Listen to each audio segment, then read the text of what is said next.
there are three ways in which SARS accepts that I can break tax residency. I can break tax residency because I used to be ordinarily resident and I am now no longer ordinarily resident. It could be that I was never ordinarily resident, but I was still considered South African tax resident due to the physical presence test.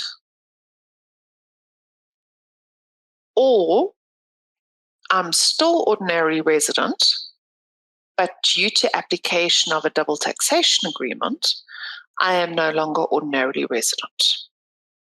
And generally, when you're applying to SARS to go and say, hi, please tick me as non-resident, you have to pick one of those three reasons as to why SARS should consider you non-resident.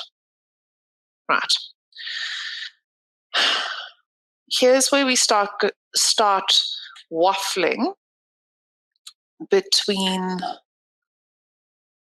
what the law says and what practice says. In terms of the law, whether I broke my residency through the DTA no longer meeting physical presence, if that was the only reason I was in, or through breaking ordinarily resident. So generally, for most people, it's either going to be ordinarily resident or DTA. It really doesn't matter from a legal point of view. The consequence on my tax return is the same. The only way practically this would impact SARS is really from a risk management point of view. Because if I broke my residency through application of the DTA and I buy a house in South Africa, my DTA test changes. If I spend more time in South Africa, my DTA test changes. If my kids come back to school here, my DTA test may change.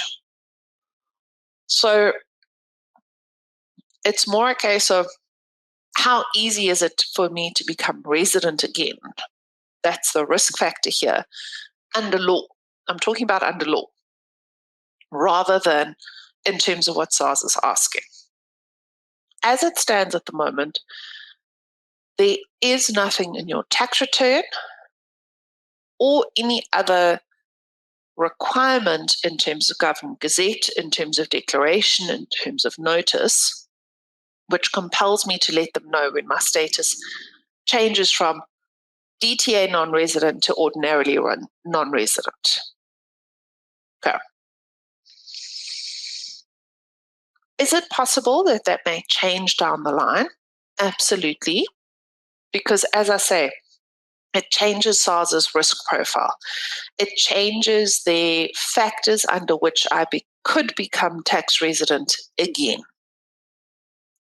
But for the moment, no, there's no requirement to do so. No, there is no distinction in your tax return on your non-resident status, for lack of a better word. You are not compelled to submit an additional declaration to SARS. To go and say, hi, I was previously non-resident only through application of the DTA. I'm now non-resident because I've changed an ordinarily resident. Right. Not a requirement at all. There's no tax consequences triggered. It potentially may become a reporting requirement down the line, but it is not as yet. Okay. I've just had a question come through to say, some consultants advise that you have to cease your tax residency each year if you choose to cease tax residency in terms of the double taxation when submitting tax returns. I don't necessarily agree, but would like to ask your opinion. Right. I go back to the point of it's the difference between law and procedural process. Under law, my residency is an ongoing test of fact. So even if I made a declaration to SARS to say, hi, I'm no longer ordinarily resident for tax purposes, they would be fully within their rights to go and say, but we think you are, prove to us that you still are non-resident. Yeah, I'm not talking about practical problems with this. I'm talking about in terms of under law, would they be entitled to ask the question? And yes, actually they would be, because my residency changes based on a fact pattern. It's the same thing with my ceasing to be tax resident under application of a DTA. It changes every year in terms of fact pattern.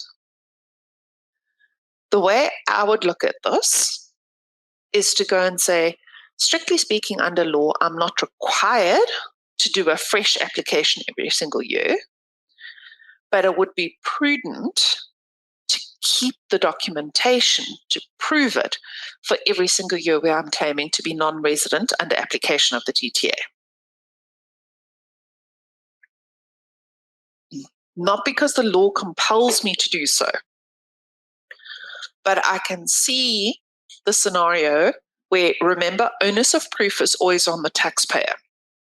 So if I'm going to go and be prudent, I would rather err on the side of having extra documentation, even if I don't go and submit it to SARS, than not having that documentation on hand and to be caught with my literal pants down, because I can't go and prove the question when asked, because SARS is entitled to ask the question.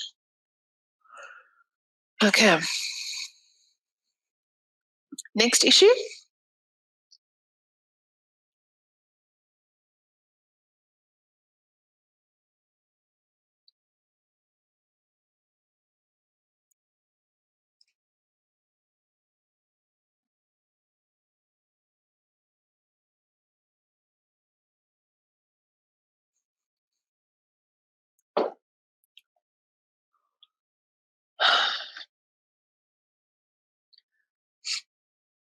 Look, the good news for you